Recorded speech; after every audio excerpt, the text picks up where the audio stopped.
भारत में पकड़ा गया एक ऐसा जानवर जिसे देखकर सब हैरान रह गए। ऐसा क्या था उसमें? ताजमहल से चोरी हुए बेशकीमती पत्थर। लेकिन कैसे एक सब्जी बेचने वाले की बेटी बनी कमिश्नर, जानेंगे वीडियो के आखिर में। नंबर 9, क्या आप जानते हैं कि हाल ही में भारत के मेरठ शहर में एक अनोखा पक्षी मिला जो देखने में बिल्कुल जटायु की तरह दिखता है। लोगों का कहना है कि आज से पहले ऐसा पक्षी कभी किसी ने नहीं देखा और ये पक्षी किसी दूसरी चिड़िया जैसे चील और गिद्ध से भी बिल्कुल अलग है। लेकिन कुछ लोगों का ये तर्क है कि हिंदू आस्थाओं में पाया जाने वाला पक्षी जटायु, जिसने सीता हरण रोकने के लिए रावण के हाथों अपनी जान गंवा दी, ये पक्षी उससे जरूर मेल खा रहा है। इस बात में कितना तथ्य है ये पता लगाने के लिए गांव वालों ने इसे सही सलामत पक्षी विभाग को सौंप दिया, ताकि ये कौन है और कहां से आया है ये तो पता ही चल सके, साथ ही इसके जान को भी कोई नुकसान न हो। नंबर 8, आप सभी ये तो जानते हैं कि ताजमहल दुनिया का नंबर 1 अजूबा है, लेकिन आप में से ये कितने लोग जानते हैं कि इसकी दीवारों पर कभी बेशकीमती पत्थर भी लगे हुए थे, ऐसे स्टोन्स जो नायाब और अनोखे थे। लेकिन साल 1857 की जंग के दौरान जब भारतीयों ने पहली बार अंग्रेजों के खिलाफ जंग का ऐलान किया तो गुलामी से आजाद होने का प्रण लिया, तब हर भारतीय केवल इसी सपने को देख रहा था और इसी का फायदा उठाकर अंग्रेजों ने धोखे से इन सभी पत्थरों को निकाल लिया और कॉलोनियल गवर्नमेंट के पास ऑब्वियसली इन्हें इंग्लैंड भेज दिया। अगर आप कभी भी ताजमहल गए हैं या फिर कभी जाएंगे तो दीवारों पर बने उन खोखले निशानों को ध्यान से देखिएगा, जो इस बात का सबूत है कि इस अजूबे से वो मिसिंग है, जो खुद भी एक अजूबा ही थे।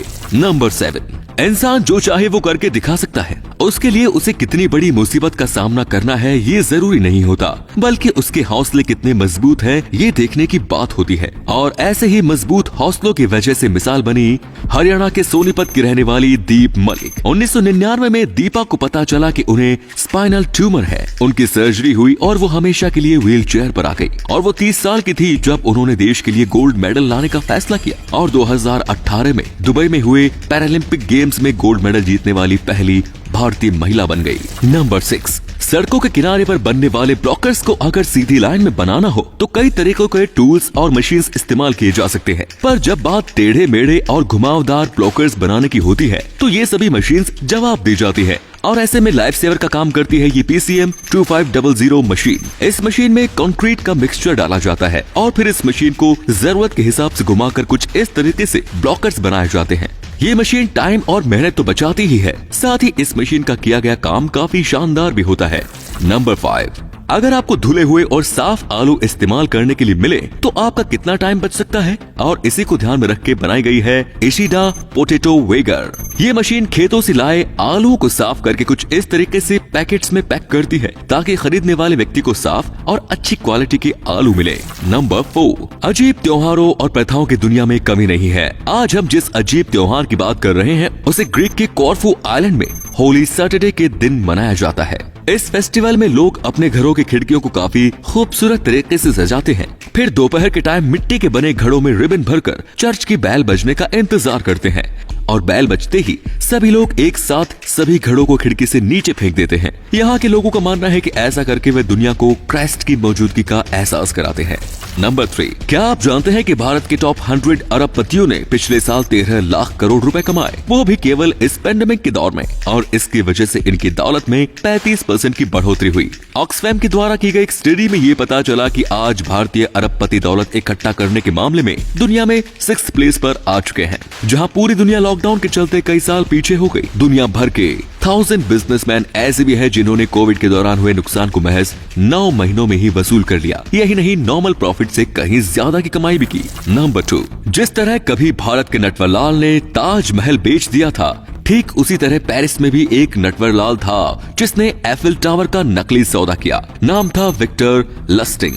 तो हुआ यूं कि साल 1925 में इस अजूबे को मेंटेन रखने में अच्छी खासी लागत आ रही थी, जबकि इससे होने वाली कमाई ना के बराबर हो रही थी, और ये बात पेरिस का लगभग हर इंसान जानता था। तो इस खबर का फायदा उठाने के लिए विक्टर ने ये प्लान बनाया कि सरकार इस टावर को बेचना चाहती है, जो इंटरेस्टेड हो उन्हें वो उनसे संपर्क करें।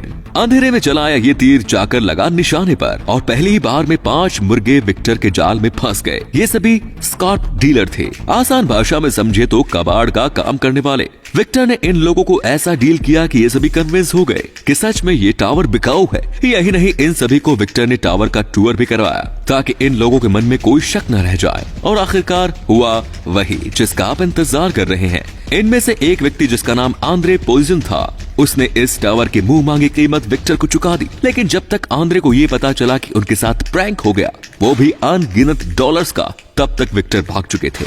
2 बातें आज तक कोई नहीं जानता।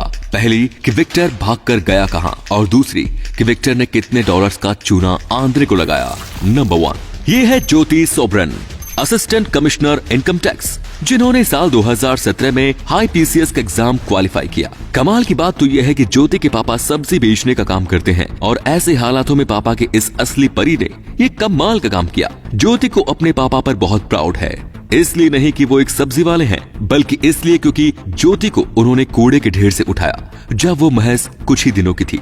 यस, ज्योति की असली माँ उसे कूड़े के ढेर में छोड़ गई, जो किस्मत से सॉब्रीन के हाथ लग गई। और तब से लेकर आज तक सॉब्रीन ने ही उन्हें पाला, पोसा, पढ़ाया लिखाया और इतना काबिल बनाया कि आज असिस्टेंट कमिश्नर बन गई। रुको जरा, इस सुपर फादर की तारीफ अभी खत्म नहीं हुई। ज्योति को पालने के चक्कर में सॉब्रीन ने शादी तक नहीं की और ज्योति को माँ और बाप दोनों का प्यार अकेले ही दिया। जहाँ लोग बच्चियों को बोझ समझते हैं, इस बाप ने अपनी बेटी की हर जरूरत को पूरा किया और उसका सपना साकार करने के लिए अपनी जिंदगी लगा दी। दोस्तों, फैक्ट अच्छा लगा तो लाइक करना ना भूलें। तो दोस्तों, फैक्ट पसंद आया तो इसे लाइक करना बिल्कुल ना भूलें। धन्यवाद। तो दोस्तों, वीडियो अच्छी लगी तो इसे शेयर करना बिल्कुल मत भूलिए। आपके शेयर करने से हमें मोटिवेशन मिलता है। ऐसे ही वीडियोस लगातार देखते रहिए।